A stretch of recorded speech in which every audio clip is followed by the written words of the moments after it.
Today is September 8th, 2021. Welcome to Native Calgarian. Oki, Nagana go Mekoche Chestakomaki. My name is Red Thunder Woman. My married English name is Michelle Robinson and I use she and her pronouns. Native Calgarian is being recorded on the lands of the Niitsitapi, which is the Blackfoot Confederacy. The Blackfoot south of the imposed US-Canadian border are the Blackfeet. North of the border are the Siksika, Gunai, and Bugani of the Confederacy. These lands are Treaty 7, signed September 22nd, 1877, with signatures that include the Blackfoot Confederacy, the Wesley Chiniki of Bearspaw Nations of the Stoney Nations, and the Dene from Tsuut'ina. I acknowledge all First Nation, Métis, Inuit, status and non-status across Turtle Island as the keepers of these lands. All non-Indigenous are treaty partners with the government signing on your behalf. I honor the Blackfoot as the elders and members have been so kind to me on my Red Road journey. Elder Red Crane taught me how to pronounce my spirit name. I was born here in Calgary, or in Blackfoot, Mohkinstsis, as Michelle Elliott, a very English name which has afforded me privilege in an English colonial world. My mother is Northern Slavey Dene, or Satu Dene, but my Indian Act imposed status card by the Canadian government says Yellowknives Dene. My father is so Canadian, I'm a daughter of the Mayflower and a daughter of the American Revolution, while having an Indian Act imposed status card. My Dene lineage roots me in the land of the Hare people, also called the Great Bear Lake people in Treaty 11. I'm a native to Turtle Island, and my Dene nation is a visitor to this area of Quinchotine Indahe in Satu Dene, meaning many horse town, named after the Calgary Stampede. Land acknowledgements are critical for creating a safer space for Indigenous, as well as honoring the host as a guest and acknowledging your role as a treaty partner. My humblest apologies to the Blackfoot elders, language keepers, as I try to learn proper pronunciation. Any mistakes or misinterpretations will be on me. I encourage questions so that misunderstandings can be cleared up as soon as possible. I do not speak on behalf of all Indigenous. I just share what I know as I walk down my red road. My Patreon account is Native Calgarian, where you can pledge and support. Thank you, previous donors, for showing your support. If you value listening or watching and can afford to give, thank you. To those who cannot afford to give, I'd love to hear from you at nativeyyc@gmail.com, where you can send in your comments or questions. Also, giving a review helps, whatever medium you're listening from. I also have a YouTube channel that you can subscribe. Go to nativecalgarian.com for the latest podcasts and pin posts on social media. Today is a really important day to me. It's International Literacy Day 2021. So I thought today, I have talked about Truth and Reconciliation Commission reports. I've talked about the missing and murdered Indigenous women, girls, and Two-Spirit National Inquiry Report. I have talked about the Royal Commission on Aboriginal Peoples report. There's the Indian Act. These are the basic minimums. Clearing the Plains. So many different books. Our next book club on Monday is about business and reconciliation. And interestingly enough, I had a conversation today with the Alberta government, the Indian Affairs Division, and we talked about in Alberta, this is different than the rest of the country. And because I'm only from Alberta, I didn't know this, but the rest of the country honors Indigenous tax exemption. They don't love it, but they do. Now, national organizations like Canadian Tire are supposed to honor it in all of their locations, but I can tell you firsthand, I went to one of the places in Lethbridge and they did not honor it. So hats off to those who have been able to get Canadian Tire to honor it in Alberta. For non-Indigenous, what am I talking about? So when I went to Ontario, I found out too late, the tail end of my trip, that if I show my Indian Act imposed status card, I get a tax exemption for the federal GST and the provincial sales tax. Now, those who are in Alberta know we don't have a sales tax, but we pay atrocious rates in everything, in insurance and parking, and there's nothing that's unturned. But even 5% would matter significantly. And so anyway, in Alberta, they decided to issue a white card to from the Treasury branch, and we're supposed to use that, and it's only available on reserve. So I was speaking to Sutina, gas stop there, as that's where I've been getting a lot of my gas. And they said the white card won't be issued, and I'm one of those old school folks who have that laminated Indian Act and Post status card. So, they were saying, oh, I don't know if we'll accept it, but I got assurances from the Alberta government that once they bring in the new policy, that our old laminated Indian Act and Post status cards will still work at, on res gas stations. And for folks who don't know, that's a significant amount of taxes federally and provincially that get reduced. And then if you've noticed, on reserve gas is a little cheaper than off reserve in Canada, because they're just jacking up the prices because they can. That's what they do. So anyway, I've been going out to Sutina. I've been noticing a lot of settlers going out there too. Sutina has their new Costco open, so that's been wonderful. Anyway, let's get back to some things that I'd like to talk about. I understand now that people don't know what fascism is, and they don't know how it works. And I think this is really relevant. We're 2 days short of the 20th anniversary of the attack in New York, the World Trade. And as a result, we have been exposed to so much pro-war propaganda in 20 years. I think that the new generation, it's dawning on me how old I am. At 44, I remember when 9/11 happened and the amount of pro-war propaganda that we've been given. And it's important to talk about propaganda when talking about fascism. And I don't think folks are aware anymore of what fascism actually is.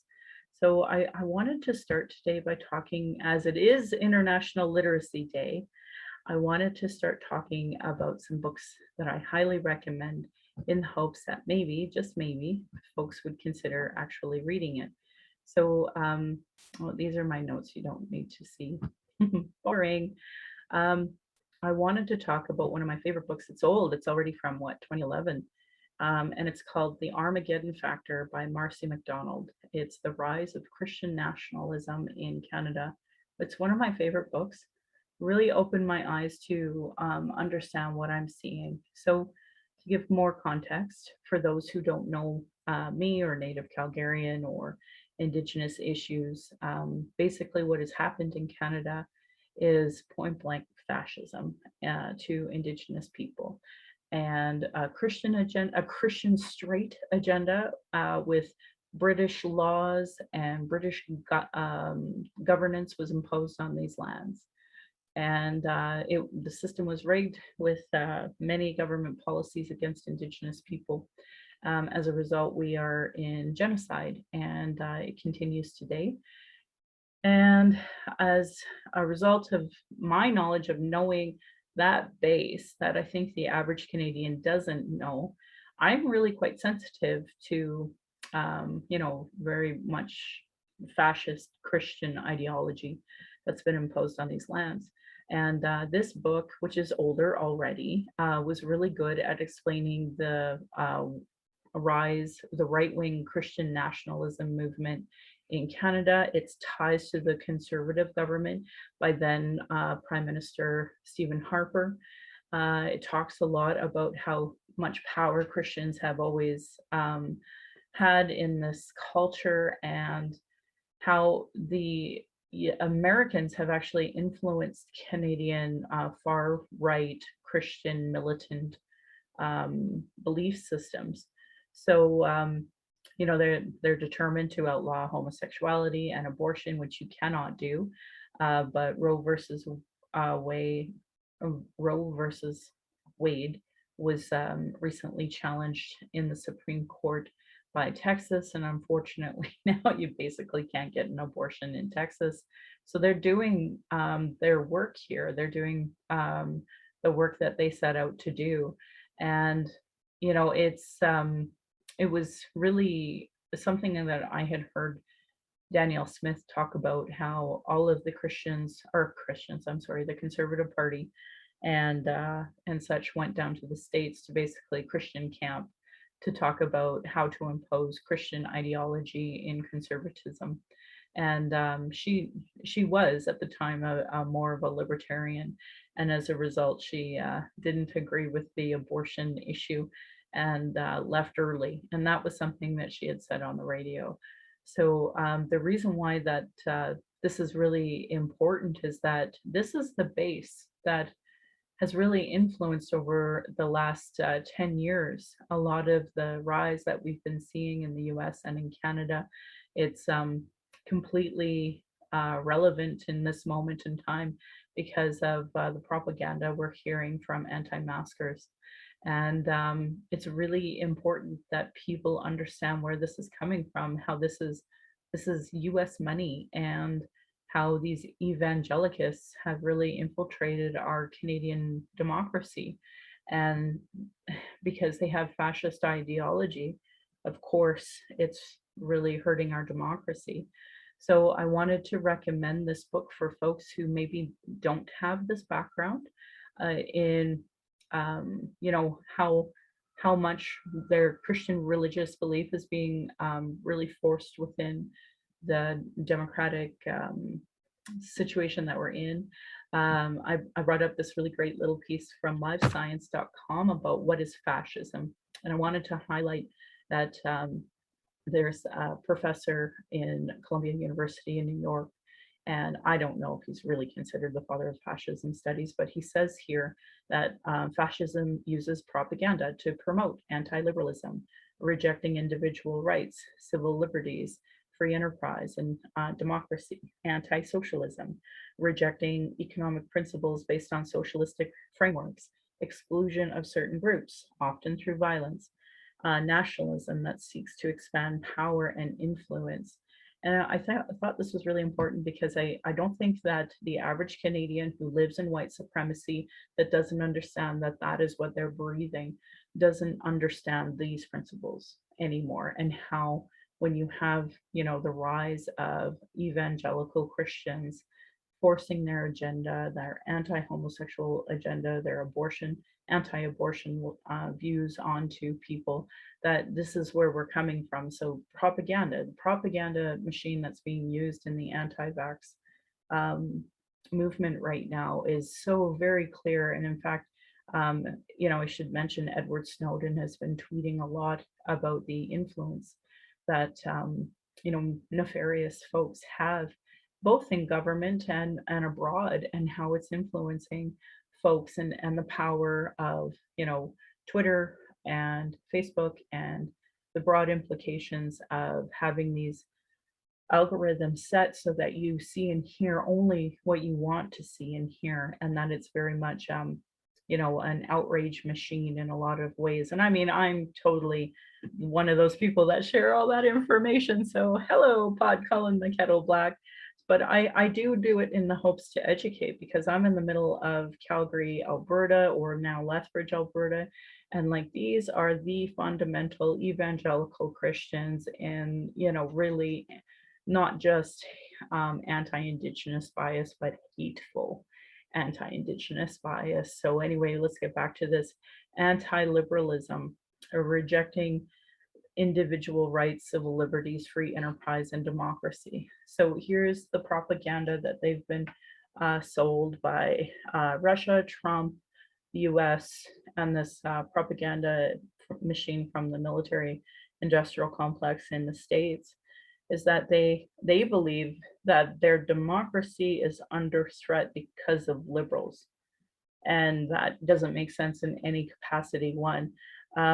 Now, I'm not saying liberals are great people. I am a part of the Liberal Party of Canada, and for people to call me a smell, this week has been troll city on Facebook and Twitter, and someone said, well, I think Michelle is a small L liberal. And it's like, oh, tell me you don't listen to my podcast without telling me you don't listen to my podcast. I'm both. And not necessarily a small letter liberal in that sense. Maybe my settler roots would suggest that, but my Indigenous ones, this is talking about sovereignty, and we're talking about Canada being an invading British colony that has imposed their laws, boundaries, and ridiculousness on Indigenous people through genocide. So anti-liberalism, even by colonial standards, folks who are eating this garbage propaganda, they don't even understand what liberalism is. They don't understand what democracy is. So it's a really sad reality that I'm living in Alberta right now. I mean, I went to school with people who have these belief systems, rejecting individual rights. So this is the conversation that I think we really need to have about, in an actual democratic liberal society, there are some collective rights. So in a pandemic, it's very clearly laid out how in a pandemic, we all need to understand that we only forego some individual rights for the collective of everyone. And like right now, I can't believe I have to say this, but those who are 12 and under have no access to vaccines. So anyone who's not 12 and under should really be advocating for those folks. And we should be trying to, the harm that can be imposed on them from this pandemic is something that Dr. Dina Hinshaw, our medical examiner, has felt is not actually a real issue. Both her and the UCP government have given the green light for the best summer ever with no restrictions. And it's the Wednesday after September long weekend. We have over 5,000 cases now from the September long weekend in Alberta. School has started, obviously. We don't have the contact tracing in schools. We don't have the contact tracing in Alberta Health. And I would argue that now people's individual rights are being oppressed thanks to this ideological belief system of Christianity by obviously our medical examiner as well as our province leaders. Free enterprise, how interesting. So back to fascism, a lot of these folks actually don't understand what free enterprise is. We're seeing employees being harassed and targeted by these, fascist anti-vaxxers, anti-maskers here in Alberta. So if you're working security at a door and you ask people to wear a mask, they literally will spit and berate and treat that individual poorly. So they claim to be for free enterprise, but when businesses say, oh, you're not allowed to enter our business unless you've been vaccinated or wearing a mask, these fascists who have this propaganda in their head, believing they're on the idea of civil liberties, that they believe that they are somehow exercising their freedom. And they actually think they're freedom fighters. But the truth is they are actually hurting businesses and they are hurting the community. So they are infringing on the civil liberties of other people and, rejecting individual rights of children under 12 and those who are vulnerable to this pandemic. And, it's just so ironic when I think of, polio or the smallpox pandemic and how folks stepped up and got the vaccines and tried to protect the children. The iron lung was a real thing during the polio pandemic. I actually have an uncle or a great uncle who has since passed, and he was wheelchair bound because of polio. My his brother, my grandfather, talked about him being, it was the vaccine that did it to him. So by no means am I a stranger to anti-vax rhetoric.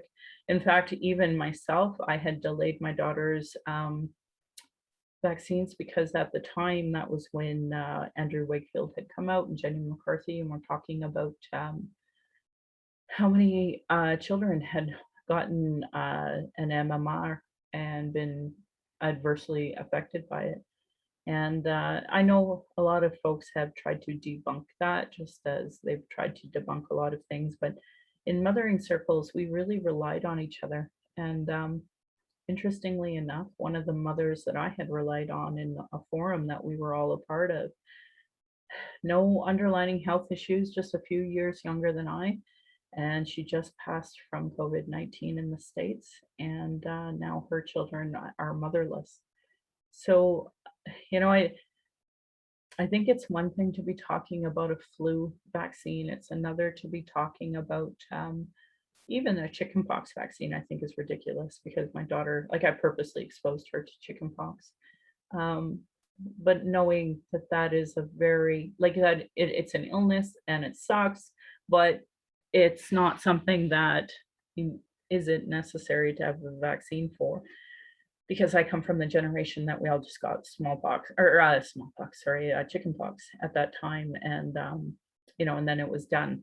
We never had to worry about it again. So, you know, I do understand where folks are coming from, but I think the rhetoric, you know, it has been rooted in a place of real propaganda, and there is an evil agenda, but unfortunately, they're falling for it, and sadly, they think they are the freedom fighters. So it's really sad. Anti-socialism, rejecting economic principles through socialist frameworks. Jason Kenney is cutting the nurses' wages. Our nurses and doctors are completely overwhelmed right now. Exclusion of certain groups, often through violence. Hello, Native here, speaking about genocide. Nationalism that seeks to expand a nation's influence and power. Well, of course they are. We're having a really strong conversation about Indigenous issues, and Christianity is definitely being threatened by it. And it's, and of course, you know, Canada, the US imposed Christianity on these lands. So yeah, I can see exactly why they're having this conversation. So anyway, I just wanted to, I can't believe I'm giving fascism 101s, and I know those who are part of Antifa, so anti-fascists, they're probably like, holy shit, Michelle, could you have simplified that anymore? And I'm like, I'm just going to say, I'm sorry. It's really clear to me that folks are not understanding what fascism is. I know you know that, and we're going through that. So it is International Literacy Day. White Too Long, the legacy of white supremacy in American Christianity. This is a more recent book by Robert P. Jones. And this is a book that I'm even considering grabbing because I think it's basically the extension of the Armageddon factor from Marci Macdonald, only of course it's focusing more in the States. Like the author had done another book called The End of White Christian Americans. So I think that these are really important conversations to have. I'll just give you a bit about this book. As a nation grapples with demographic changes and the legacy of racism in America, Christianity's role as a cornerstone of white supremacy has been largely overlooked, except by us fucking natives. Sorry. But white Christians from the evangelical or in the South to maintain Protestant in the Midwest and Catholics in the Northeast, it's not just been about complacent or complicit, but rather as a dominant cultural power, they have constructed and sustained a project of protecting white supremacy and opposing Black equality as a framework of entire country story. So it doesn't sound like it talks too much about Indigenous issues and really talks about it in the idea of Black and white in the sense of the struggle of slavery versus this. And I know many Black people are now Christians, just as many Indigenous are now Christians because of this, you know, overt violence that has been enforced upon us. So they just finish it by saying, more broadly, it is no exaggeration to say that not just the future of white Christianity, but the outcome of the American experiment is at stake. And again, this is rooted in questioning this conversation about, British white supremacy and all of this being imposed on Indigenous lands, using Black bodies as, the mechanism to build the America that they think is so fan-fucking-tastic, which, they have just these, as it says right here, it demonstrates how deeply racist attitudes have become embedded in the DNA of the white Christian identity over time, and calls for an honest reckoning with a complicated, painful, and even shameful past. This is exactly what we're going through in Alberta, but folks don't want to talk about it.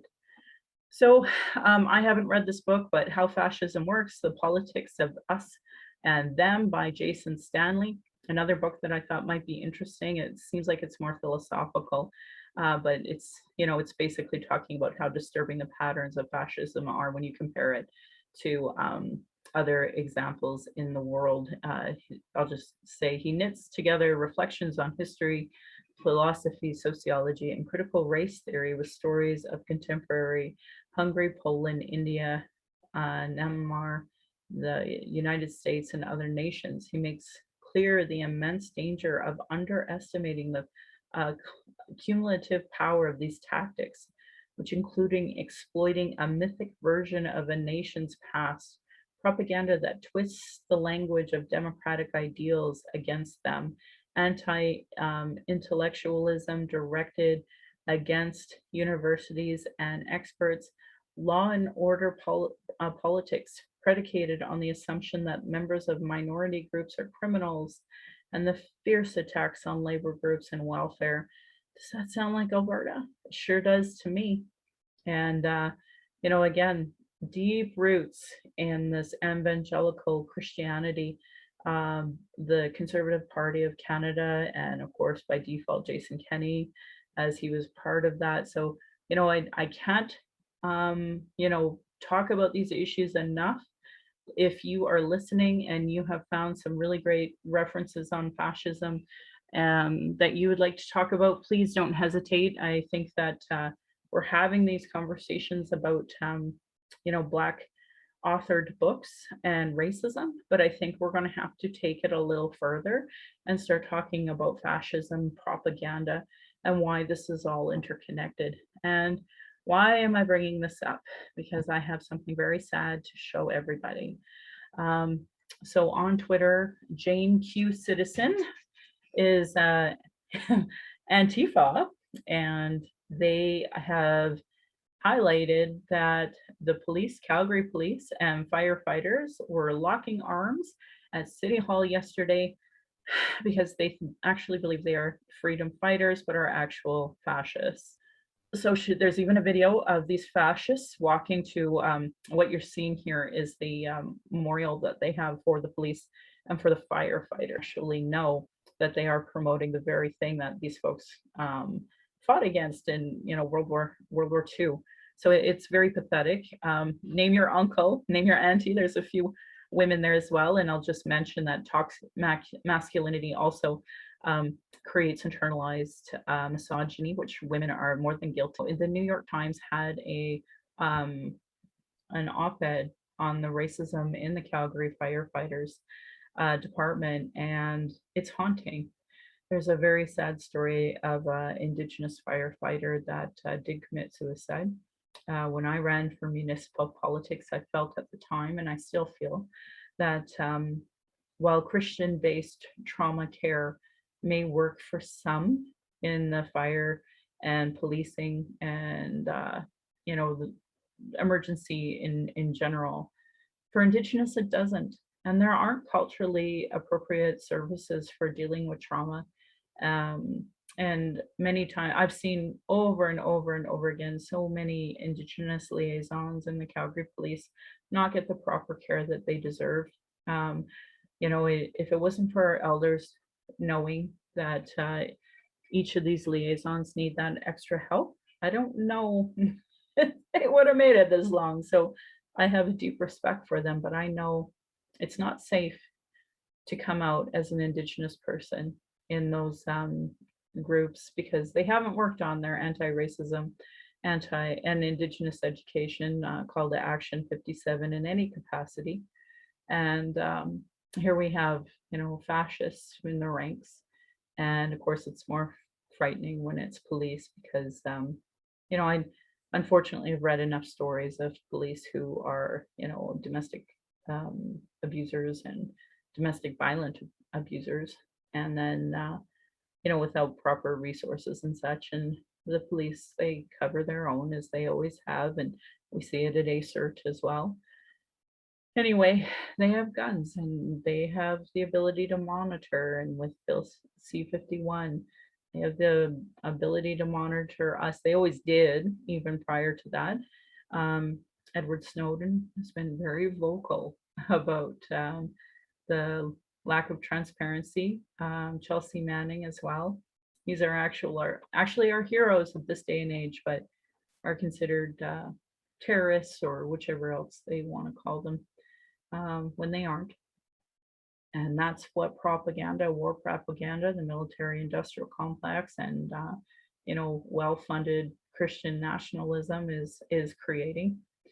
So these are the points of view I'm coming from. So anyway, I wanted to show everybody this on our YouTube channel, and hopefully I've explained it well enough for my folks who just listen through the medium of our podcasting. The Calgary Firefighters Association did acknowledge that they had went out there, and this is their statement: "We are aware of a video circulating of a few of our members participating in a protest at City Hall yesterday. Approximately 85% of our members are vaccinated for COVID-19. Our job is to be there for the members of our community. We are proud to keep Calgary safe, blah, blah, blah, blah." So I'd like to know where that 85% came from. FOIP, I don't know why the media isn't doing more on this issue. In the US, they have studies that have already shown the police are dying because of COVID-19. I've been present in, Calgary Police and have heard small rumors here and there about certain things about COVID-19, and it's not really for me to share. But if you were a media person and you were listening to this and you had the ability and time and umbrella of a legal entity of a company to do a FOIP request, like, why aren't you finding out how many members of all emergency members, not just fire and police, but also paramedics, how many have been exposed to COVID-19? What are the vaccination rates? How come the Firefighters Association knows this number of 85%? Because back to what fascism actually is, the health freedoms there is, should they know, or did they do an internal vaccination? Like, why did they know this number? I'd like to know where that came from. But I'd also like to know, they say that they continue to support vaccinations and all COVID-19 safety protocols. Well, if that was even slightly true, every single person in that is completely unmasked. So they need some serious fascism education fucking yesterday as well. Well, anti-oppression training, that's what Call to Action 57 is. But of course, that's way over the heads, obviously, of the city of Calgary. Speaking of the city of Calgary, they came out with a statement on Twitter, not their Facebook, about September 30th, and that they will indeed honor it, which I found hysterical at the same time that this information about, the police and their firefighters being anti-maskers and anti-COVID safety protocols. I mean, these are the folks that should be so trained on safety protocols that they, like, stupid things like checking your stupid smoke detectors, like, these things matter, are supposed to matter to them. So the idea of making light of COVID-19 in any capacity and falling for this propaganda, one, shows us your intelligence level, which is nothing. But second of all, it's an example of poor education that Alberta is giving its citizens. I don't know why I know about it. I think it's because I must be Native.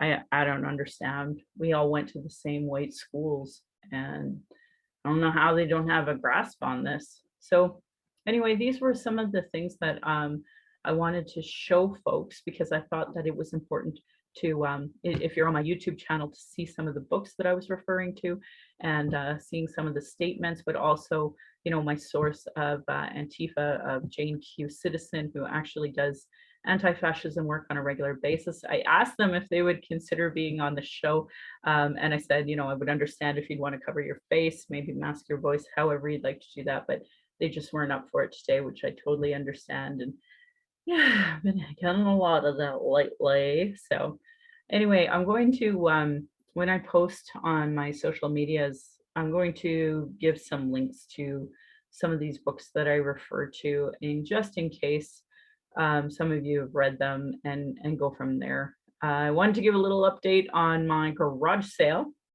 So we had 2 garage sales. Just had the long weekend, the one before that, and we started it with some guy who wanted our GI Joes and Transformers, and he totally stiffed us with an e-transfer. And then we just were like, lesson learned. But anyway, Buddy did get back to us, and then he even came back because we found another GI Joe tank, and he wanted that, and he took a Scooby-Doo puzzle. So actually, he not only paid us, but he actually ended up getting even more stuff, and that ended up being amazing, and that felt really good. And I complained about it in my last podcast, so I thought I'd give you all an update and a little bit of humanity redeemed. But of course, you have to be a total nerd like myself and many folks that I obviously surround myself with. And you know, I bring that up. I just had supper with a friend of mine, and his partner has you know, Harry Potter tattoos up and down his arm, and I'm like, oh, I want Star Wars tattoos on one sleeve. I still haven't got around to doing that. Oh, so, you know, fascism is a major theme. I thought it was really important to talk about when talking about the federal election. This week we had folks throwing rocks at the Prime Minister, and I'm just going to re-emphasize that some guy from Manitoba was able to storm the so-called residence and armed, and the media called him, you know, the friendly sausage maker guy, and totally downplayed him being basically a terrorist going after our prime minister. And then, you know, Aaron O'Toole's campaign manager, I guess, is directly part of the gun lobby. I watched a minute of him talking on a NRA type conversation, and it's like he sounded like a terrorist. Mark Miller also served our country, and he just blasted him. I was really glad I reshared it because I thought it was important for folks to know. You know, in Alberta, we don't get news out east. We certainly don't follow any of the other major politicians. I know some, you know, centrists, which I consider oppressors, follow my some of the work I do, but for the most part, you know, people don't see out east. They don't see past Alberta borders sometimes, and that, again, the rise of fascism. Anyway, I'm getting off track a bit here. Someone was throwing rocks at the Prime Minister, and he's completely surrounded by RCMP. And of course, you know, what has the national inquiry proven? If anything, the RCMP can't investigate themselves out of a wet paper bag. So, you know, I doubt anything will happen. But had that been an Indigenous group throwing rocks at the Prime Minister, I'm sure somebody would have been killed instantly on the spot, while the rest of them got all thrown in jail after getting beat up. So, you know, I bring it up because it's so painfully obvious the difference of how, you know, Indigenous people are treated, how racist the policies are, back to the propaganda and the violence that we face. That's fascism. You know, so I'm very aware of it, and Canadians are not, because they see the perpetrators of oppression and fascism against Indigenous people as their saviors, and they have always upheld that. And despite all of the reports telling them the opposite, they've done zero on it. All the political parties and all the voters, and in fact, the fascist party, the Conservative Party, is leading in the polls right now. So I'm really quite sad about it. Anyway, I was really mad because I was listening to stupid radio for 5 seconds, just mainstream freaking music. And yeah, this like one DJ fella on 92.9, this is like an alternative rock station, was really downplaying the idea of throwing rocks at the prime minister. Um, brought up the shoe against George Bush and the pies. And I just, this is fascism, where we blame it away. On the comment sections, how many people blamed him. So I put out a tweet and got a reply about it, which surprised me. The reply surprised me. Most Albertans don't know when Justin Trudeau's father fingered the West, as it was portrayed in the media, what was actually happening was his family was in a train and people were throwing rocks and bottles and hurling all sorts of things at the train, and he came out and gave him the middle finger. And people didn't know that. And we're literally seeing double of that. I'm assuming the kids weren't in the bus and Sophie wasn't in the bus, but I don't know that. And honestly, it's bothering me because, you think you're standing up for a democracy, and this is what the result is. And here in Calgary Center, we had some Liberal door knockers go to the doors in an apartment complex. Some asshole came out storming at them and grabbed all the lit that we put underneath the doors and in the doors, and threw them at them and spit on them. And they one was a first time volunteer, which is not a great way to start volunteering. And the other one, I don't know if they'd ever experienced that type of violence before. Supposedly the candidate is going to be having the police investigate, but I have about as much faith in them as I do of any other missing and murdered Indigenous person in the country. So I'm sure that will go absolutely nowhere. And in the comments section, all I seen was victim blaming. How dare the Liberals think that they can door knock out in the West? And I experienced some of that at the doors when I was trying to get signatures to get the Liberals on the ballot. Again, folks who claim to care about democracy, and yet here they are not even being willing to sign an Elections Canada, form to get a Liberal on the ballot. And who else are you going to beat? So anyway, we did get all the Liberals on the ballot, by the way. And once we found out about that, there was a deadline. So we had a deadline nationally, and not just us, but like all the parties have a deadline to submit the paperwork with the 100 signatures. Some ridings allow, because there's not that many people, like even as low as 50 signatures to be on a ballot. So anyway, we did get Liberals all in Alberta, and so that made me happy. But we also, I had gotten contact by one of the universities asking me about the Indigenous candidates. And at the time, we weren't able to really disclose that information until we knew for sure if we were going to get all the signatures on the ballots, and we did. So we have 24 Indigenous candidates for the Liberal Party. Some of them, unfortunately, are running against other Indigenous candidates for other parties. But what matters to me, I hope people are learning a little bit of civic literacy by listening to this show. But two, it's really important that we have representation as Indigenous people, putting that out there, that, people see Indigenous people making these decisions. And hopefully, a lot of people in Canada don't know, we were not given the right to vote until the 60s, but by the 60s, we were outnumbered. So of course they gave us the right to vote then. My hope is we can get enough Indigenous candidates elected one day that it'll be more Indigenous people really, steering the ship here than anybody. And, we obviously, haven't taken up arms against Canadians. So some days I wonder, anyway, we haven't. And despite all of the genocide that they continually perpetuate, I don't know if anybody's been following Fairy Creek, but they've been violently arrested. Canagis Manuel's been putting out lots of information about being out on the land, and you know, the TMX workers and the RCMP are monitoring her. One RCMP that she got on video was such a fucking dick. Not surprised. You know, he's not there to serve her, but was mocking her and said, "I'm here to protect you." And it's like, fuck you. We know you're not.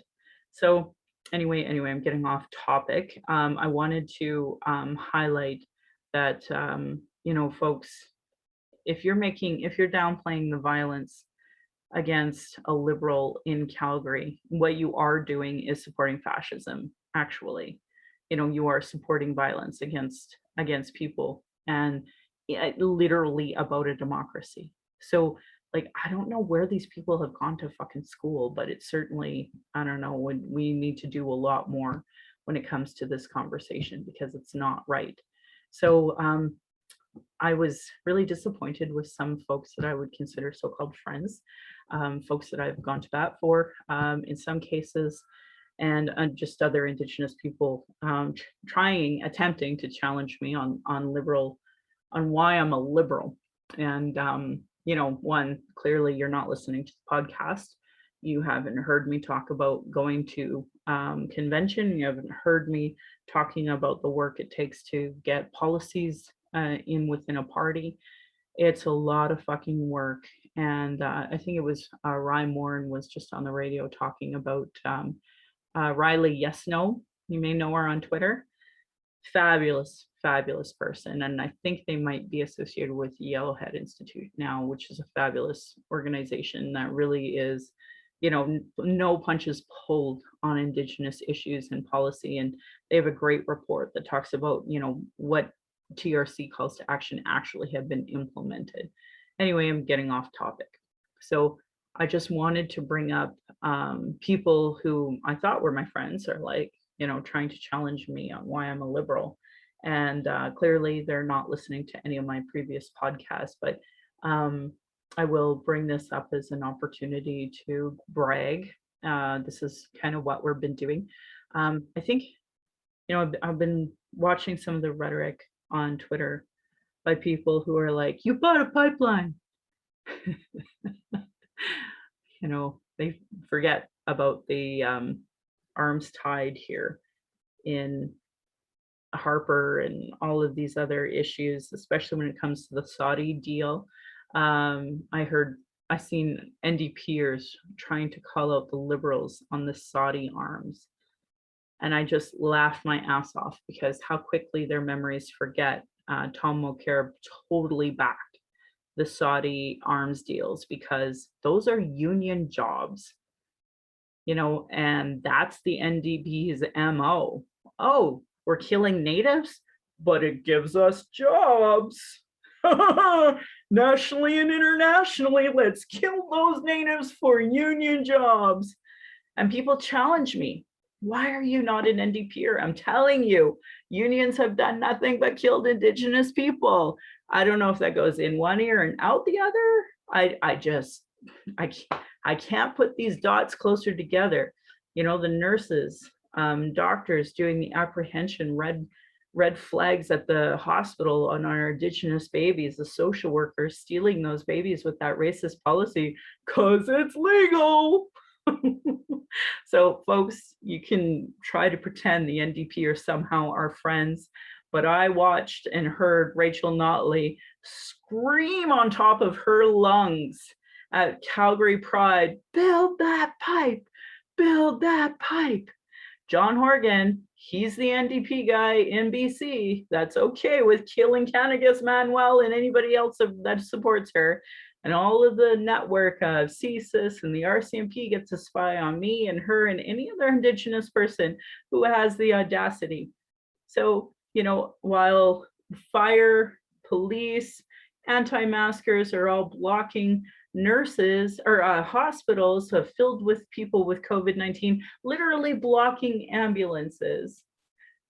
Bill 1 is an infrastructure bill that was put forward in Alberta to keep, you know, to jail First Nations in case they had the audacity to block a train or whichever. and I'm just going to share the story of when we shut down Reconciliation Bridge last time. We were shutting down Memorial too. And it was the Indigenous liaisons of the Calgary Police that said, this is an ambulance route.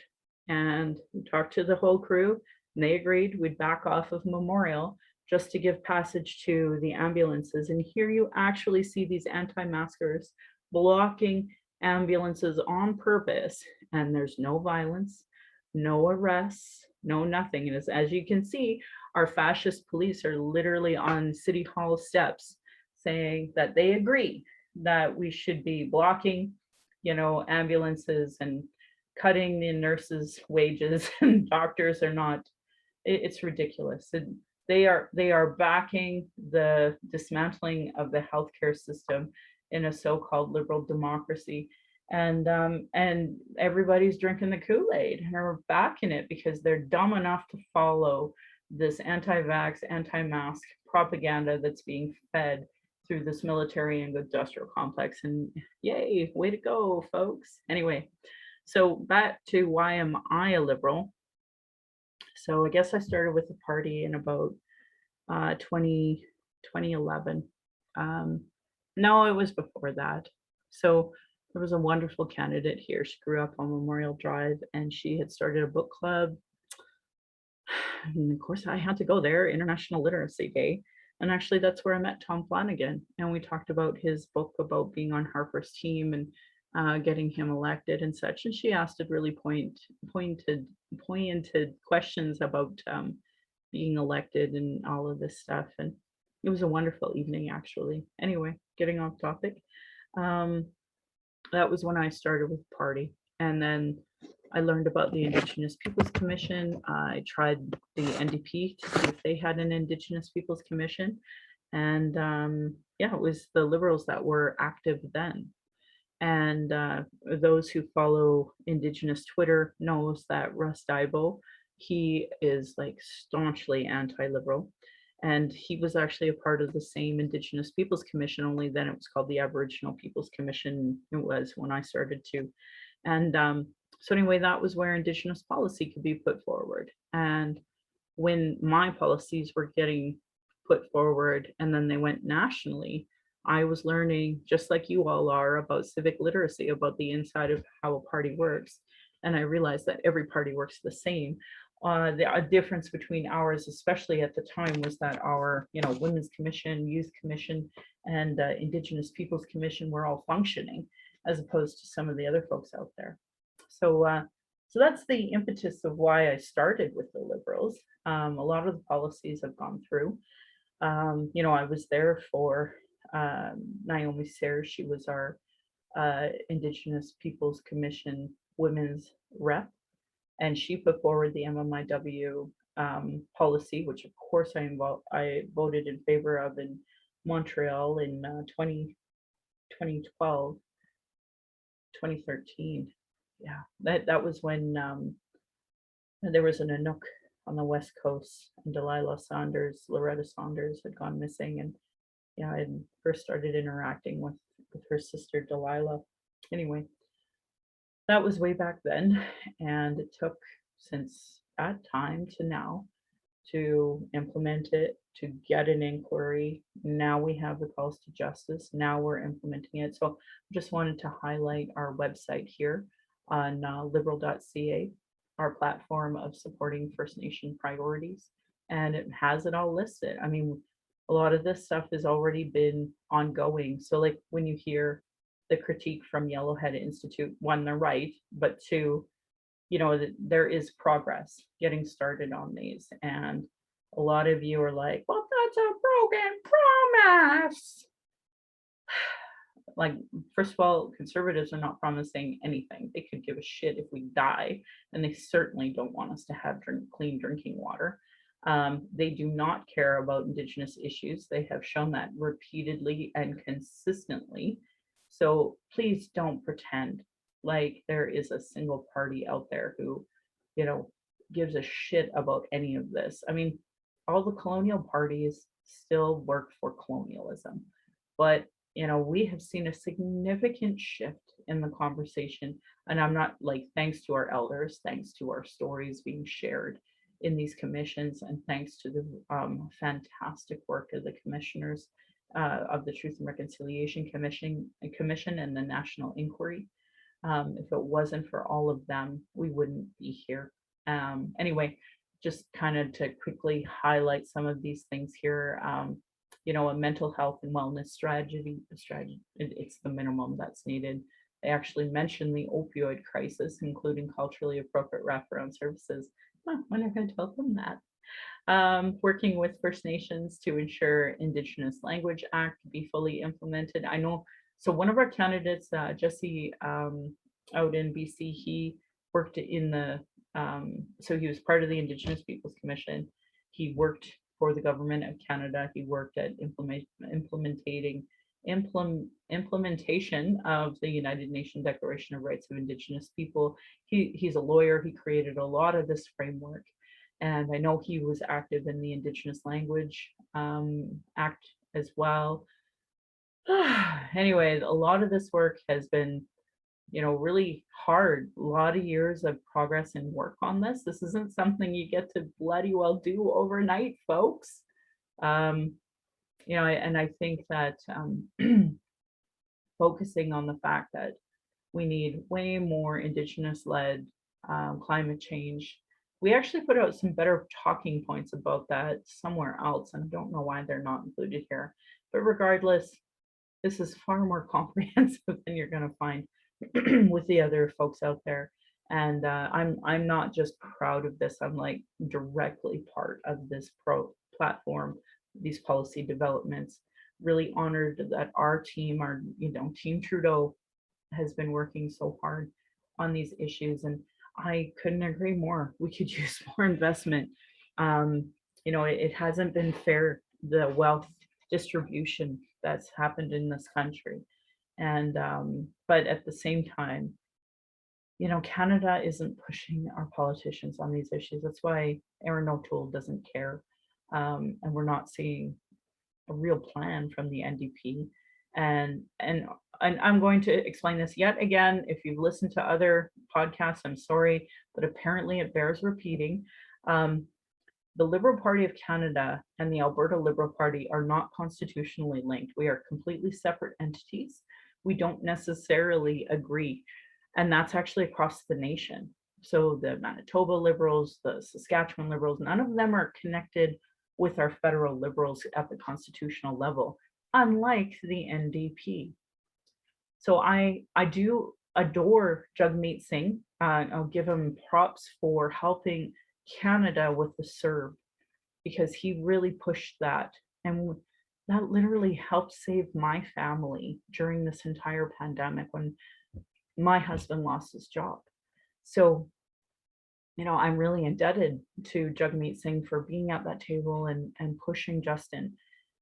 That said, it is hypocritical, all you NDP supporters, to on one hand be like, oh, Jagmeet is so fabulous, but on the other hand, never have him call out Rachel Notley or John Horgan for the violence against Indigenous people that they have always perpetuated.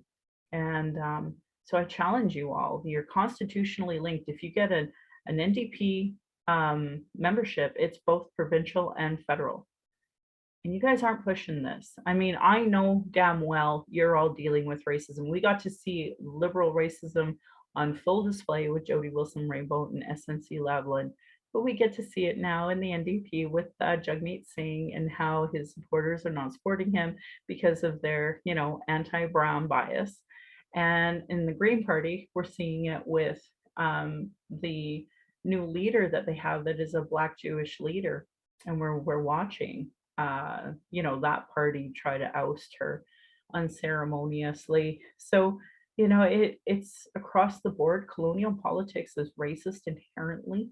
I hope I gave you some good resources about fascism and about the rise of nationalistic evangelical Christianity to kind of reinforce why Canada and the US even exists off the backs of Indigenous people and bones. And and black bones, it's not okay anymore. And one more interesting little thing that I probably want to mention to folks is that there's a wonderful show out there called Reservation Dogs, and I haven't seen it yet. I sure want to, that's for certain. But one of the things that has come out of that conversation is some anti-blackness in general, which is really upsetting. So I challenge folks. I know I've been working on my anti-blackness bias, and I'm ableistic in a lot of ways. So these are things I'm trying to do better at, and I'm challenging you all to do better at that as well. So I want to challenge everyone who's listening in Alberta anyway for the municipal elections that are coming up. I want you to ask your candidates, and you can ask this of your federal ones as well, if they, one other thing I should say about why I wanted to be talking about the Liberals in good ways. My candidate, who I've already voted for, Devin Hargraves in Lethbridge, like he literally put up my husband for a month while we were transitioning down to Lethbridge. So like, I can't say enough good things about the work we're trying to do, that we all admit as Liberals we have to work harder on. But we need buy-in from Canadians. And I'm sad to say, you all hate this rhetoric, but at the end of the day, if you vote NDP, you will split the vote and we will end up with conservative government. And if you think it's because he broke some promises, Justin Trudeau broke promises, I'm sad for you, because you don't know what it's like to work so hard on these policies and have a settler that benefits at my oppression have the audacity to vote against these policies when the NDP do not have anything similar, any framework similar to what we have, and that we've already been doing. And in fact, I would argue that Jagmeet was doing a good job trying to challenge these conversations. So anyway, if you're an NDP supporter, this is obviously not the right podcast for you, but I hope I challenge you to think about your so-called support for these folks, because they aren't dealing with their anti-Indigenous bias within the party. And I've gone gray trying to do it with the Liberal Party. And some of our candidates really get it, but there's executives that really get it. I'm thinking about one fella in particular, probably wouldn't appreciate me naming him, but he did outreach to us and make sure before we went into the election that we all were on the same page for a policy. And he took my suggestions and he put them out there, the Indigenous-led climate change, etc. initiatives, like that was a part of our talking points. And I'm seeing our media go out there really, it's fabulous work. And if you vote NDP, you're rejecting the work we've done on Indigenous issues. And of course, I want to see it continue. I want to see good work being done. And I know damn well the Conservatives are leading in the polls, and the NDP are so strong in their anti-Indigenous rhetoric, and they don't even know it. They think by rejecting Justin Trudeau, that's going to help Indigenous, and actually it's going to oppress us. So that's my take. That's the opinion. Now, I can't possibly put that in a comment section. So I hope folks, if you listen to my podcast and you see folks trying to challenge me on these things, that you push back on it, because I don't have the time anymore. I just don't. I have 1 foot in Lethbridge, 1 foot in Calgary, and I'm exhausted by that, let alone all over fascism, rise of fascism and racism that has been existing here on our genocide. So anyway, I wanted to go back to the municipal election and challenging folks, and you can challenge your federal candidates on this too. We can't have reconciliation without truth. And the truth is, Indigenous genocide has happened in Canada. And the group that I work for or volunteer with, I Care, it's an interfaith anti-racism task force here in Calgary. That's our number one thing that we're going to be talking about, is asking our municipal, our school trustees our municipal councillors and municipal mayoral candidates, do you agree? Do you admit that there has been Indigenous genocide? Because if they can't admit it, we can't teach the truth and we can't move forward to reconciliation. So I'm asking all my listeners to challenge them on Indigenous genocide. Our I Care group is going to have an anti-hate conference this Sunday. Super excited about it. I don't know if I'm going to really be able to attend it, unfortunately, because of my move. September 22nd is Treaty 7 Day. We're going to have a Forest Lawn event in the Forest Lawn Community Association area, not during the day, but actually during the evening, in the hopes that folks who work during the day would consider coming. We're going to hopefully have a food truck that can give away, I don't know, food to the first 50 people or something. And some of our elders that we've been working with over the few months for this event are going to be there doing some teaching. So please come if you're in the Greater Forest Lawn area. And of course, September 30th, Orange Shirt Day. How interesting that the municipality of the City of Calgary had the audacity to say they're going to honor Orange Shirt Day. Well, they have the rise of fascism within their ranks and no real strategy on how to deal with it. They've had the White Goose Flying Report since 2016 and they haven't done anything with it. So again, all you folks that are like, oh my God, I hate Justin Trudeau because he broke all of his promises of our Indigenous people. What municipality has put together any sort of report at all analyzing the Truth and Reconciliation Commission? Do you have that same hate and vitriol against those municipal officials? Are you holding them to account? Even this one that's municipal, and Marilyn Northpagan, who's running for Ward 7, she was a co-author of this report here in Calgary. To me, it's a very conservative look, and it certainly doesn't include the police and what they need to do. So remember, every time you want to get mad at Justin for not doing enough, remind yourself the Conservatives had zero plan. Actually, they have a minus plan. And the NDP don't have a plan. Municipally, I'm not seeing enough work being done. And provincially, I'm not seeing it. So if you are willing to scream, throw rocks at the Prime Minister, are you willing to do that to the Premier, your MLAs? I didn't think so. Anyway, so I'm just going to push back on you all for that. But I think that's it for today. I would probably talk all day if I was given the opportunity. I wish you all knew how much I appreciate listening to me talking. It is a real honor to read some of your comments that are really positive. And I got one that really kind of hit home, and it was one of my friends who doesn't really want to be named, who's trans, and they're working for Elections Canada, and they can't really talk about the conversion ban practices. They can't talk about that bill because they're working for Elections Canada. And I can tell you, we're going to put it forward again.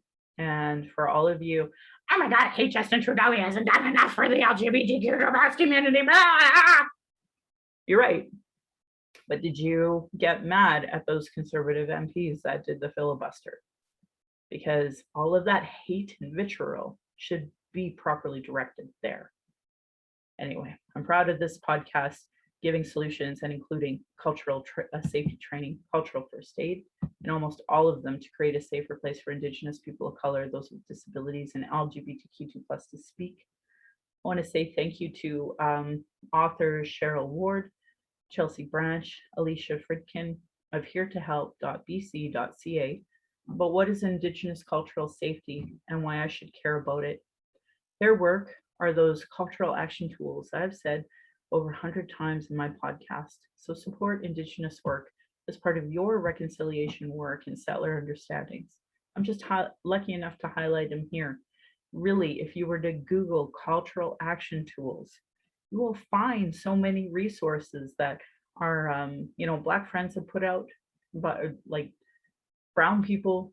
One of my favorite organizations that calls out Islamophobia is NCCM. Follow these folks. Oh wow. Internalized racism or lateral violence is another form of violence Indigenous and marginalized people experience by the structure of racism. So, and white women, I'm going to call you out. Internalized sexism, internalized misogyny, that's lateral violence too. RacialEquityTools.org by Donna Bevins has a great piece on what is internalized racism. So if you're a white woman and you don't understand what internalized sexism or misogyny is, please Google that too. But if you are Native, if you are Black, if you are brown, Google what internalized racism is, because sometimes we perpetuate it. I get accused of it all the time, actually.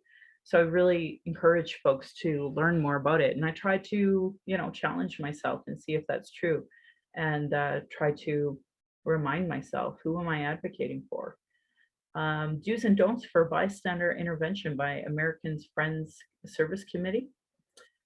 They have some really great ideas. So again, if you don't know what to do, just Google bystander intervention. It's so easy. Oh, I don't know why I have to give you these breadcrumbs. In Alberta, if you are experiencing racism, there's a wonderful Asian community that's put together, acttoendracism.ca, and you can text a racist incident at 587-507-3838. Once you text it, I tested it, it just goes to their website so that you can catalog it. Indigenous people have been talking about our issues, our traumas in reports, commissions, and public hearings, just so it can be regularly disregarded. Looking at you, City of Calgary and Calgary Board of Education. No more, honor our words, honor the treaties, listen to politicians and our policies and platforms. They don't recognize the marginalized in their budget with Gender Equity Plus.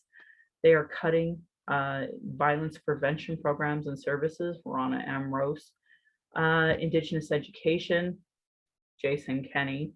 Uterus health choices, Texas. Gay straight alliances, Alberta. Lack of human rights for migrants, immigrants, Canada. Folks with disabilities. Hola, have you, our disability advocates, man, you've been kicking ass on this Canadian federal election on who is not talking about these issues enough. Good on ya. Know that your vote to a party directly negatively impacts marginalized people. If they are doing any of these things, I'm telling you, demand they implement truth.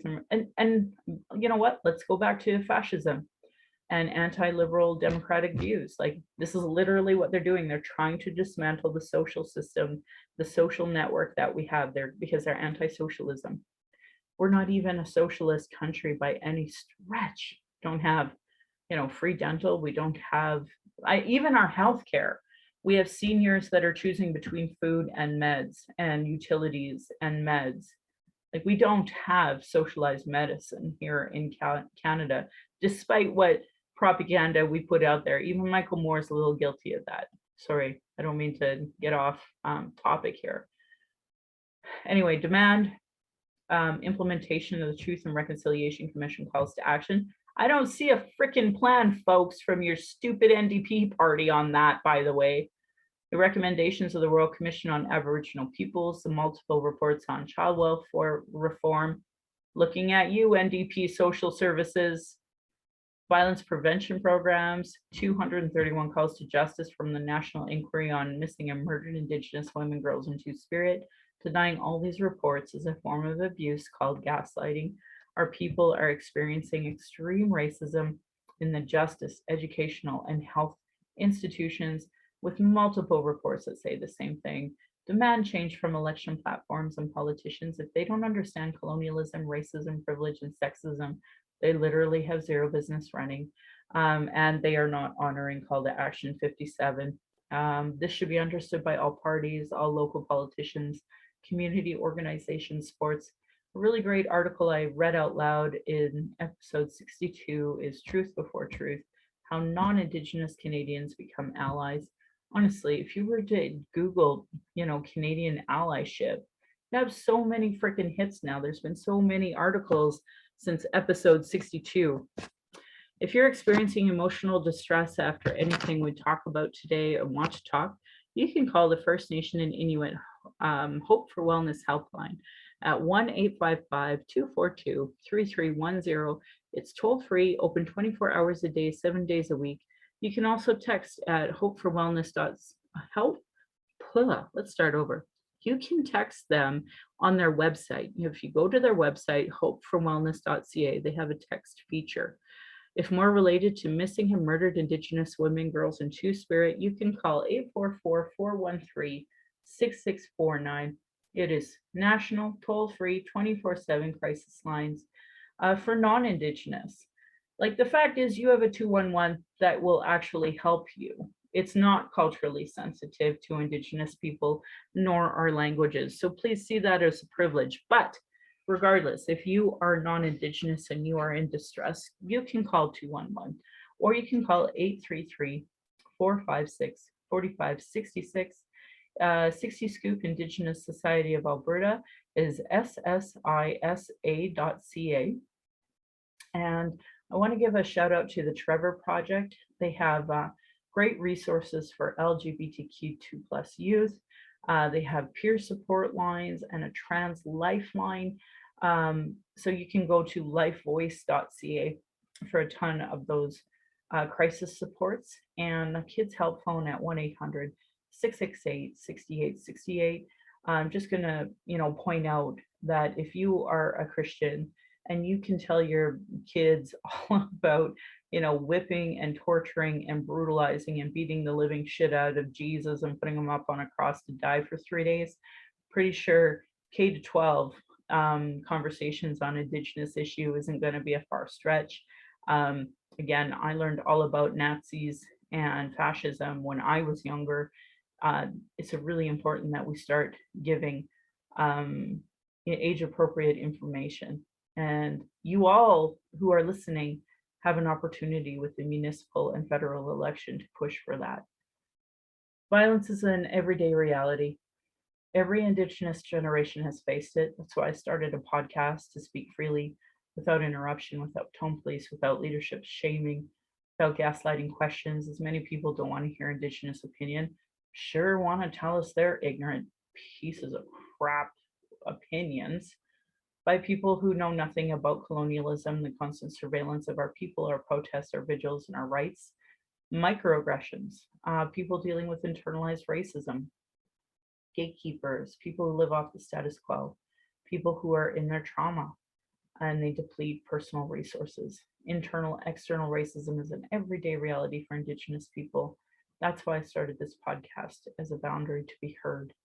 And to start that positive dialogue on solutions. I mean, if I see another Canadian clutch their pearls and say, I just don't know what the solutions are, just don't, first, you're not listening to my podcast, but second, you're just not listening to Indigenous voices in general. It's not just me. There's so many Indigenous voices out there, whether through articles, radio, scholars, there's so many out there. So do the work.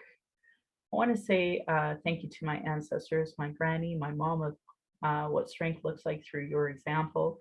I want to thank my dad for teaching me to be strong and blunt, my stepmom for showing me what a proud culture is through her Austrian roots and teaching me to be a proud Calgarian.